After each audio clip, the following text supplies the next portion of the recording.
दोस्तों, बीजेपी के सामने अब कई चुनौतियां आउट ऑफ द सिलेबस आने लग गई हैं। अभी तक तो सरकार को लगता था कि भाई जेनजी ने हिला दिया है, उनका कुछ हल निकालो, लेकिन उससे पहले ही जेन अल्फा ने अब नाक में दम करना शुरू कर दिया है भाजपा के। मतलब दोस्तों, अपनी पत्रकारिता के इतने लंबे करियर में मैंने ऐसी तस्वीर कभी नहीं देखी, कभी भी नहीं देखी।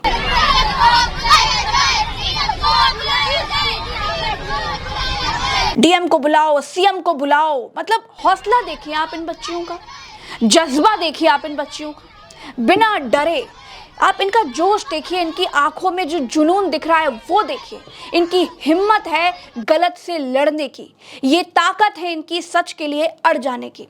लखनऊ में जयप्रकाश नारायण सर्वोदय विद्यालय की इन बच्चियों को देखिए जरा।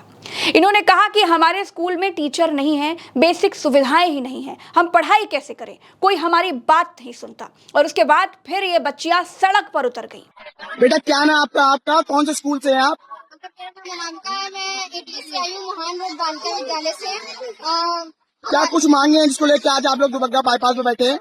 मेरी मांगे हैं वो एक्चुअली हमारे स्कूल में हम साइंस स्टूडेंट हैं, हमारे स्कूल में केमिस्ट्री का टीचर छोटे कोई टीचर नहीं है, ना ही बायो के है ना ही फिजिक्स के, और हमारे बोर्ड्स आने वाले हैं। अब बताइए हम पढ़ाई भी कैसे करें। और हमारे स्कूल में 8 से 4 क्लासेस होती है, और उसके बाद हम लोग जाते हैं असेंबली 2 घंटे की असेंबली होती है, बताइए। और ऑनलाइन क्लासेस होती है, हम लोग ऑनलाइन नहीं हो पा रहा कंटिन्यूअसली। तो बेटा यहाँ आप धरने बैठे, कोई आपसे आया जिसने आपसे बात करी, आपके धरने खत्म कराने को कहा, आपकी मांगे मानने के लिए कहा? अभी कोई नहीं आया है, हमारी मांग है कि सीएम को बुलाया जाए। ये तस्वीर एक तस्वीर नहीं है, उत्तर प्रदेश से मध्य प्रदेश, मध्य प्रदेश से महाराष्ट्र तक ऐसी दर्जनों तस्वीरें आ रही हैं। यूपी के हमीरपुर में चंदूपुर ग्राम पंचायत के स्कूली बच्चे हाथों में तिरंगा लेकर कलेक्ट्रेट पहुंच गए और उन्होंने डीएम ऑफिस घेर लिया, क्योंकि उनके स्कूल तक जाने के लिए पक्की सड़क नहीं थी। जमरेही गांव में भी ऐसे ही हालात थे, वहां भी सड़क नहीं है, तो वहां भी स्कूली बच्चियों ने प्रदर्शन किया और कहा कि उनकी कोई सुनवाई नहीं होती और जब तक सुनवाई नहीं होगी वो ऐसे ही लड़ती रहेंगी। मीनाक्षी नाम है, जमरेही से आए हैं, रोड के लिए आए, जिलाधिकारी के पास, हमें डीएम से मिलना है। अच्छा, अभी तक क्या हुआ? अभी तक क्या हुआ है? कुछ नहीं। 4 साल से सुनवाई कर रहे हैं, कोई सुनवाई नहीं कर रहा है रोड के बारे में। इतनी एप्लीकेशन आई, कोई सुनवाई नहीं कर रहा है। बस अब इस बार हमें डीएम से मिलना है। मध्य प्रदेश के टीकमगढ़ में भी बच्चे सड़क पर उतर गए और उन्होंने कहा कि स्कूल में टीचर्स तो हैं, लेकिन वो टाइम पर कभी आते ही नहीं। प्रिंसिपल सब होता था, मतलब सब करवा देते हैं। अच्छा, यहाँ प्रिंसिपल सर नहीं है? प्रिंसिपल नहीं है, प्रिंसिपल को बुलाने के लिए हम ये सब कर रहे हैं। कितने दिन से नहीं है यहाँ? 2 महीने हो गए। 2 महीने हो गए। और टीचर कितने हैं यहाँ? टीचर 6 हैं। यहाँ पर हिंदी वाले सर पढ़ाते, कोई पढ़ाता नहीं। अच्छा। दोस्तों, आजमगढ़ में भी जेन अल्फा ने जोरदार प्रदर्शन किया, देखिए।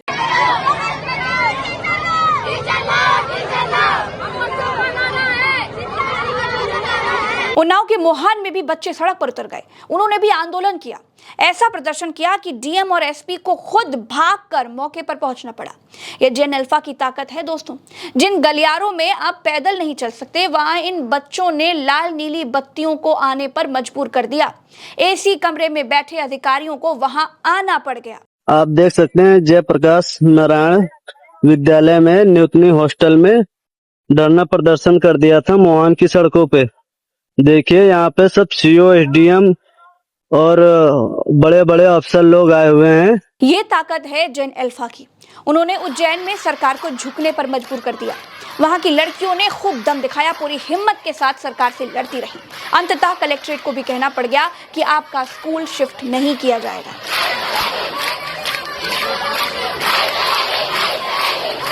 दोस्तों, अभी तक आपने तस्वीरें देखी, अब बयान सुन लीजिए। ये मैसेज बहुत क्लियर है, ये संदेश बिल्कुल साफ हो गया है। कुर्सियों पर बैठे लोग ध्यान से देख लें, सुन लें, समझ लें कि टाल मटोल वाला जमाना अब चला गया।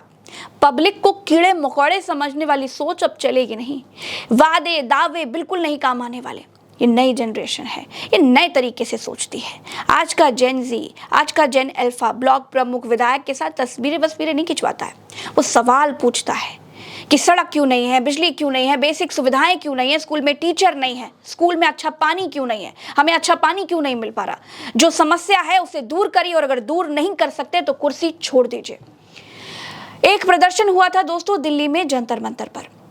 आंदोलन के आगे सरकार को झुकना पड़ गया। वो आंदोलन जो सोशल मीडिया पर खड़ा हुआ था वो आगे बढ़ा, उसने 12 साल के अहंकार को ललकार दिया और शिक्षा मंत्री को अपना इस्तीफा देना पड़ गया। जेन ज़ी के आंदोलन ने इस देश में युवाओं के साथ साथ बच्चों में भी जोश भर दिया है। अब वो टूटी बेंच पर नहीं बैठेंगे, गंदे खेल के मैदानों में नहीं खेलेंगे, गंदा पानी गंदा खाना नहीं खाएंगे, क्लास में अगर टीचर नहीं आएगा तो वो सवाल पूछेंगे, रास्ता नहीं होगा तो फिर उसके लिए लड़ेंगे, सिस्टम से भिड़ जाएंगे, अगर सिस्टम बात नहीं मानेगा तो वो अपनी बात सुनाएंगे। दोस्तों, जेन अल्फा का प्रदर्शन देश के अलग अलग शहरों में चल रहा है, तो दूसरी तरफ अभिजीत दीपके ने भी स्कूल सुधार अभियान छेड़ दिया है। सौरव दास, आशुतोष रांका भी देश के अलग अलग हिस्सों में अलग अलग राज्यों में डेरा डाले हुए हैं। देखिए, बात बिल्कुल साफ है, आने वाला वक्त भाजपा के लिए चुनौतियों से भरा होगा। जेन ज़ी और जेन अल्फा की ताकत 2029 में क्या होगी, इस ग्राफिक से आप समझ सकते हैं। 2029 में जेन ज़ी इस देश में सबसे बड़ा वोटर ग्रुप होंगे। यही वजह है कि महामानव को आधी आधी रात जागकर रील्स बनानी पड़ रही हैं।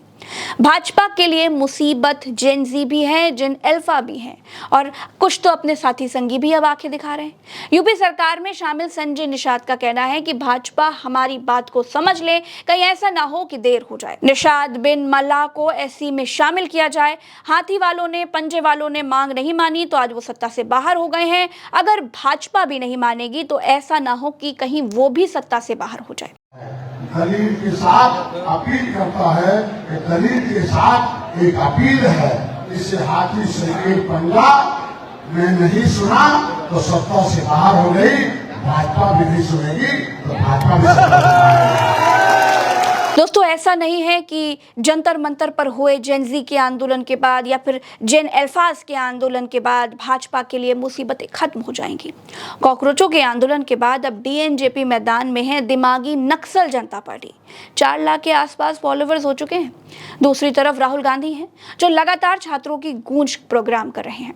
कोटा, देहरादून और प्रयागराज के बाद अगला पड़ाव पुणे है। 22 अगस्त को राहुल गांधी फिर हमले बोलते नजर आएंगे। यानी दोस्तों, बच्चे भी, युवा भी, विपक्ष भी और सत्ता में शामिल कुछ अपने साथी भी, सबके निशाने पर भाजपा है। नरेंद्र मोदी की सरकार है। लोग सवाल पूछ रहे हैं, लोग रिएक्ट कर रहे हैं। अब लोग ये नहीं कहते हैं कि हमें फर्क नहीं पड़ता, अब लोगों को फर्क पड़ना शुरू हो गया है। वो जो कल तक शान में कसीदे गढ़ते थे ना, अब वो भी सवाल पूछ रहे हैं। जैसे योग गुरु बाबा रामदेव, वो बता रहे हैं कि अगर ऐसे ही हालात रहे तो उनको भी आंदोलन करना पड़ेगा। देखिए दोस्तों, भ्रम टूट रहा है। 12 साल पहले ऐसा नहीं होता था और आज की तारीख में भाजपा को ये समझ में नहीं आ रहा है कि इन हालातों से वो निपटे तो कैसे निपटे।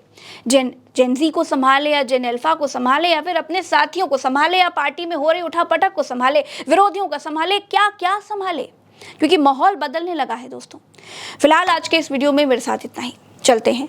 राम राम, दुआ सलाम, जय हिंद।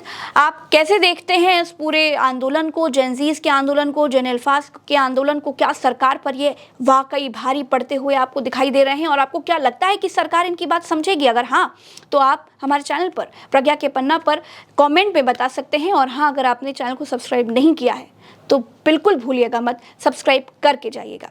चलते हैं। जय हिंद।